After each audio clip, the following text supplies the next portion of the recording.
Ce fut la vision du calvaire qui brisa le cœur de Paul et libéra le torrent d'amour divin qui s'écoula à travers lui. N'est-il pas vrai que le calvaire n'est pas une réalité pour nous?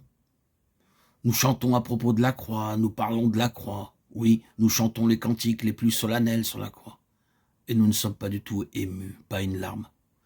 Si le Saint-Esprit rendait cette croix réelle pour nous, ce serait comme si, dans notre être, une source profonde était touchée chaque fois que l'on ferait allusion à la croix. Tout le secret de la vie de Paul, de la vie qu'il vécut, réside dans la révélation qu'il eut du calvaire. En fait, il n'avait pas vu mourir le Seigneur Jésus, il n'avait pas été un témoin oculaire comme Pierre des souffrances de Jésus. Et cependant, comment se fait-il que Paul ait prêché la croix de la façon qu'il le fit? Parce que Dieu lui donna une vision intérieure de la croix qu'il n'oublia jamais. Quand Paul a-t-il entrevu la croix pour la première fois? Venons un moment au livre des Actes 7,59. Et il lapidait Étienne qui s'écria d'une voix forte: Seigneur, ne leur impute pas ce péché. Ce sont presque les mêmes paroles que le Seigneur prononça lorsqu'il pria pour ceux qui le crucifiaient. Les témoins déposèrent leurs vêtements aux pieds d'un jeune homme nommé Saül. Livre des Actes 7,59, verset 58. Saül, le pharisien, aperçut dans le martyr Étienne quelque chose de l'esprit du crucifié. Et nous pouvons croire à coup sûr qu'il en fut obsédé. Plus cela le poursuivit, plus extrêmement il s'acharnait contre les disciples du Nazaréen crucifié. Mais alors que, furieux, il était en route pour Damas, ce jour-là, il rencontra le Christ vivant qui lui dit: Saül, Saül, il te serait dur de regimber contre les aiguillons. Acte 9, 4, 5.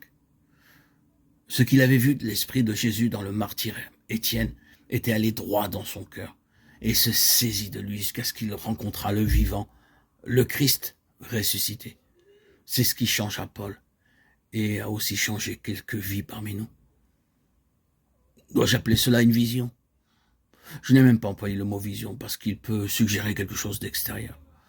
C'est réellement l'Esprit de Dieu dévoilant en nos cœurs le calvaire et la mort de Christ de telle manière que nous ne l'oublions plus et ce qui, à l'avenir, dominera notre vie. Ce fut si réel pour le cœur et la vie de Paul que la pensée de cette révélation est constamment mêlée à ses écrits. Il est merveilleux de se rappeler que le Seigneur Jésus expliqua lui-même à Paul la signification de sa mort. Disons ce que Paul écrivit aux Galates. Je vous déclare, frères, que l'évangile qui a été annoncé par moi n'est pas de l'homme, car je ne l'ai ni reçu ni appris d'un homme, mais par une révélation de Jésus-Christ. Galates 1, 11, 12.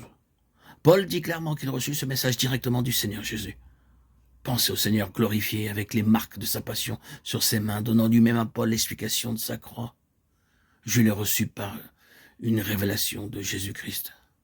L'amour de Christ nous presse, parce que nous estimons que si un seul est mort pour tous, tous donc sont morts.